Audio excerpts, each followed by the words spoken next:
Hello, welcome back to another video. Today is another top 10 list. Today is my top 10 least favorite singles of the year. Now, this year, like I said, it's been filled with a lot of pretty good songs. But that doesn't mean it wasn't safe of unbearable, painful, suicide-inducing tracks. And here are the worst of the worst. Again, like my last singles video, these songs will only be by separate artists only. So, let's just get into this monstrosity. I don't want to think about it any longer. But before I do get into it, there are no honourable mentions because there is nothing to honour with any of these songs. There's only like a few other songs that may have sneaked in, but these other songs were just kind of like just a lot worse than those other songs. Coming in at number 10, I have Lost by NF featuring Hobson. Now, for those of you who don't know, I really hate, that's not even a strong word, I despise Eminem clones, with NF and Hobson being some of the worst, you could say. And I really don't like NF's fans as well, because their main thing, if you ever say to an NF fan that his music sucks, their main argument is, oh my god, he can rap without swearing. I really don't fucking care if he swears or not, his songs are still ass. Production wise, I have to give it to him, it is actually pretty decent, if not good. I'm not gonna lie, it's not too bad. But when he starts rapping fast, I did chuckle a little bit because, with me, I really don't like fast rapping. I find it pretty fucking stupid, if I'm being honest. But yeah, it's not the worst song on this list, but it's definitely still bad. This song is like a needle prick to the finger.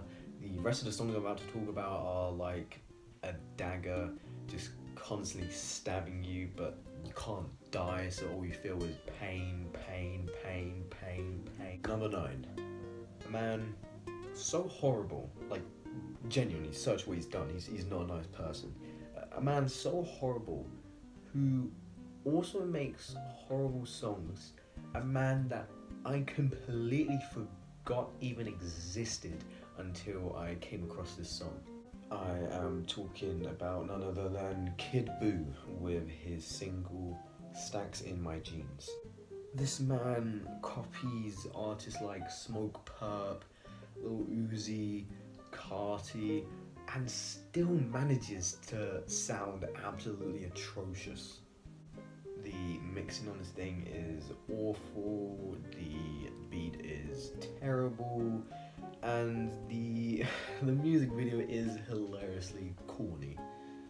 Number 8, I have Just Be by Justin Timberlake on DJ Khaled's new album, Khaled.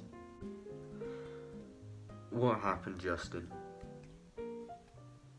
What happened? Now, this thing isn't exactly the worst thing Justin Timberlake has released, but I think what brings it down is when you look at his better stuff, like his older stuff, and compare it to this, it's just disappointing. I mean, his vocals on this are boring to say the least, which the beat doesn't help with either, because it's just dull, like a lot of other beats on DJ Khaled's album. But I mean, it's just like, and again, it's like a corny piano ballad, and you're gonna hear the word corny a lot through this list, so sorry if I sound like a broken record. But the thing that really solidifies how bad this song is DJ Khaled's attempt at trying to be motivational near the end of the song with the lyrics, always be you, another one. Man, like, I feel so uplifted by that. Thank you, DJ Khaled. Thank you. Number 7, I have probably the most popular song on this list, Begging by Måneskin, if that is how you pronounce it. This song pissed me off in many ways because I grew up listening to the Frankie Valli version, the original version, which, by the way, is one of the greatest songs to ever be released. The Frankie Valli version I hold very close to me because it's one of the first songs I remember hearing, one of the first songs I ever remember hearing at a young age, because my dad is like a fairly big fan of this song, and he used to play a lot in the car. So yeah, I grew up on this song, and still to this day I love it. But the cover by Måneskin is like a big fuck you to the original, because I mean, what the fuck is this song? There's parts on this song where I compare it to the original and then listen back to what I've just heard, and there's like little tweaks and differences. Like, I know obviously it's not going to be the exact same song, but they did change some, like how loud some parts are, like the kind of flow of it, like different like tempos, different pitches, and then it's just this part on the original that I like, I love, and they just somehow suck the soul and life of what made it great in the first place. The lead singer's vocals are fine. I mean, they're nothing amazing, but I just didn't really like what Måneskin did to one of my favourite songs of all time. Number 6, man, we're not even in the top 5 yet.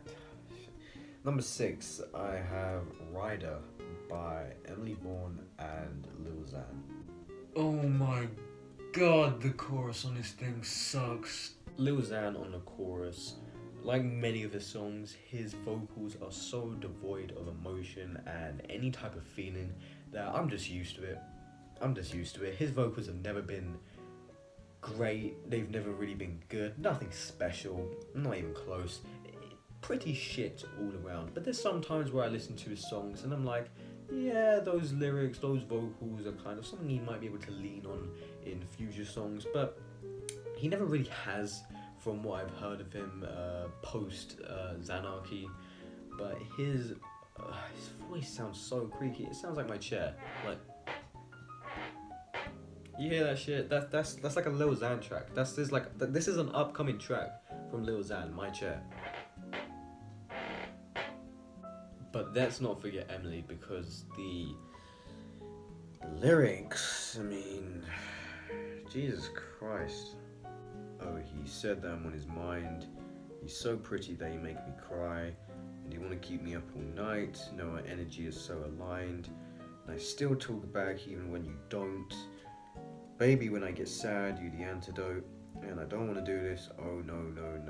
What the fuck is this? I mean, whose idea was it to write this? Because I know damn well it probably wasn't Emily or Lil Xan. It most likely was a ghostwriter. And if there were ghostwriters, fire them. Because my own feces could probably write a better song than this. But regardless, this is one of the worst heartbreak song of the year. Definitely up there, but not the worst, because probably the worst is number 5, Loaded Gun by Fora. People like Fora, along with artists like Ian Dior and the Kid Laroi, are reasons why emo rap will never be as good as it once was. It is probably one of my least favourite genres right now because of those guys. Fora was an artist I never really heard of before listening to his album that he released this year. I think it was an album on mixtape they released this year called Heartbreak Hotel, which is, yes, as bad as it sounds, but I came into it with an open mind, because new artist, so I might like him, I might not, but God, I wish I never went into his music. Loaded Gun is a 3.5 minute wank stain of a song, which not even a 12-year-old going through a really cringe breakup could write even cornier songs than this guy. Let's start off with the instrumental, an acoustic guitar. I've heard this shit like 1,000 times in the emo rap songs, and there's people out there which are like, oh my god, Fora, what a genius. He uses real instruments, not hi-hats or crappy 808s. This is real music. Bro, this shit is corny as fuck, man. The first time I heard this, it wasn't even that good. Like, the first time I heard an acoustic guitar in like an emo rap song, even then I was kind of like, this is a little bit I was never fully satisfied when I first heard this bullshit. But the amount of times I've heard an acoustic guitar in an emo rap song this year alone makes me want to take one of the strings out of the guitar and just slowly hang myself with it. Like, I don't care how long it takes us, as long as I don't have to hear another one of these painfully unbearable guitar ballads. Oh god. But I mean, the chorus I'll give to him. I can see the appeal to it. Again, I don't mind it, but it's a little bit catchy, I'll admit it. But the lyrics are the real shit show of this song. Let me read a few. I have been hurt by you too many times, so I keep you in my heart and not in my life. I was so lonely inside because you led me and you broke me down and left me to die. Now I know the reason why I feel so empty. All you did was kill me inside. I mean... Oh! And this is the thing. These aren't even the worst lyrics on the album. But look, I'm going to give you some life advice. If someone ever comes to you and says, listen to Fora because he makes like real deep songs with, you know, like really good lyrics, I'll give you a real loaded gun because trust me, you will thank me later. Number 4, I Am the Strip Club by Iggy Azalea. Iggy Azalea is probably one of my least favourite artists, one of my least favourite rappers ever, because a lot of the songs are just filled with annoying vocals, annoying instrumentals, just annoying songs in general. But for some reason this year she decided to do a crossover with fucking club EDM anthems. I mean, like... And to finish this short segment off, I have a message for Iggy. This was never your lane, never was, and it never will be. Top 3. Top 3 worst songs of the year. At number 3, I have Hit It by Black Eyed Peas featuring Lele Pons and fucking Sweetie. This song is a really weird and terrible attempt at trying to make a TikTok song, like a TikTok song for people to dance to. But even weirder, they're trying to make like a Latin club anthem is how I interpreted this song. This song infuriates me as Black Eyed Peas. I mean, they have so many fucking classics. Like, how are they fallen from grace? It's kind of like seeing your dad cry. It's shocking. And even more shocking, whose brilliant idea was it to collab with fucking Lele fucking Pons, of all people? But will.i.am, I mean, probably the most embarrassing verse. Not only from him, but just from anyone this year. But I mean, look, Sweetie, or Sweetie, however you want to pronounce it, I mean, she was okay. You know, not enough to save the album, but, you know, she had a few good moments. But look, if you're a Black Eyed Peas fan from, like, the 2000s or, like, the early 2010s, do not listen to this song, because you will be very, very disappointed. Next, a song I wasn't disappointed by, a song I wasn't shocked at how bad it was, and I will never, ever be looking forward to a song by this artist. I will always expect shitness from this artist, and this artist I'm talking about is none other than the man, the myth, not the legend, MGK, with the song Love Race. This song genuinely had me laughing. Like, I'm not even joking. When I was listening to this song, it was as if I was watching a comedy. Because, I mean, it's not even like, again, like I said, I'm not even disappointed. Like, I mean, I've always hated MGK and his music. I mean, like, his pop punk shit is like, there's something special because of how bad it is, you know. So, yeah, like I said, I was just laughing, man.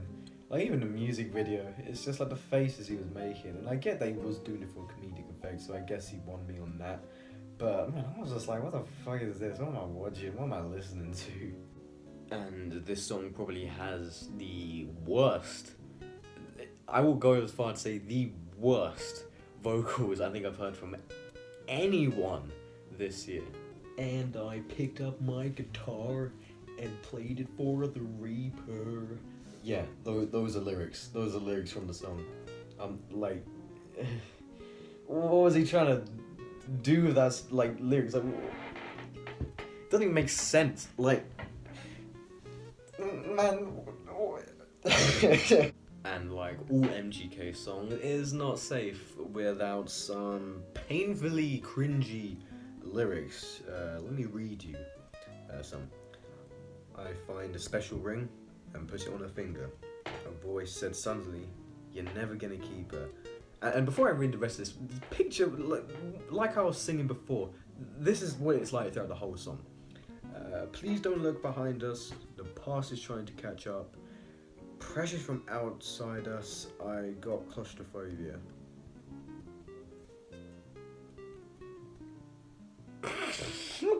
And Kellen Quinn, stay with Sleeping with Sirens because you are much better there than with MGK.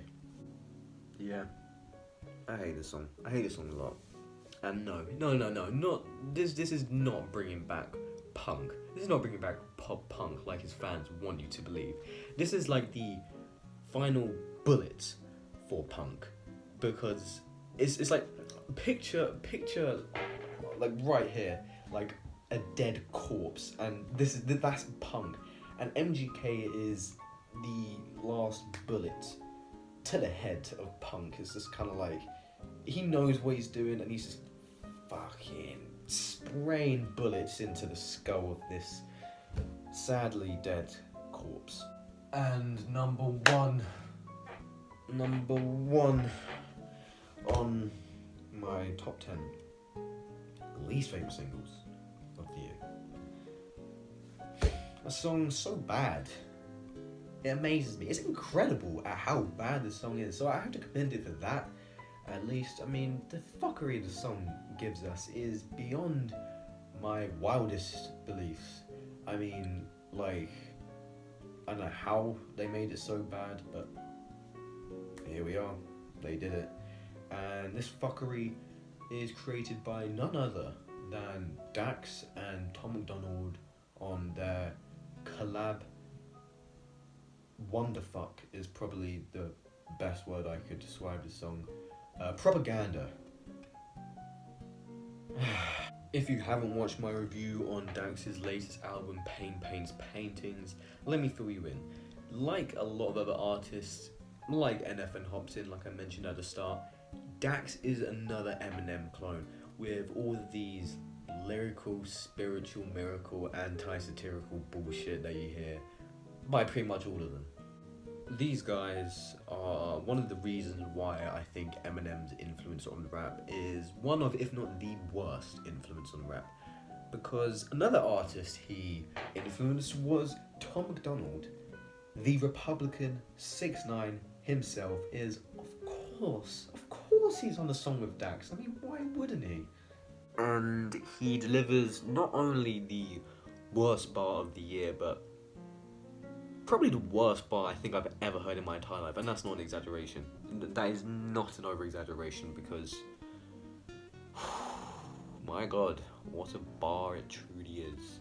I bet you he was in the studio writing this shit, being like, this is the one, this is the one, this is the best bar ever created.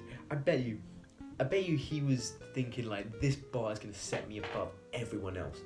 Like he's like this bar is filled with so much skill and thought that no mere human being can comprehend this bar. It's like a god. Like Jesus himself gave me a pen and made me write this bar, because no one other than me could write such an amazing bar. Let me read this bar. Brace yourself. If you don't want to hear this, just skip. Like, I totally understand why you don't want to hear this, but here it is. remember, this is by Tom McDonald. We went to bed with the American dream. We woke up in Night America. And there you have it. My top 10 worst singles of the year. If you disagree with me, you are wrong. I am right. I am always right. But just a little side note before I end this video. I'm sorry with the delay. I don't think I'm gonna get my top 10 favorite and least favorite albums of the year before the end of this year, because that is tomorrow. So I'm sorry about that. I just kind of been doing some shit recently, but trust me, it will be released, but probably at the start of next year. But I hope you enjoyed this video, and yeah, see ya.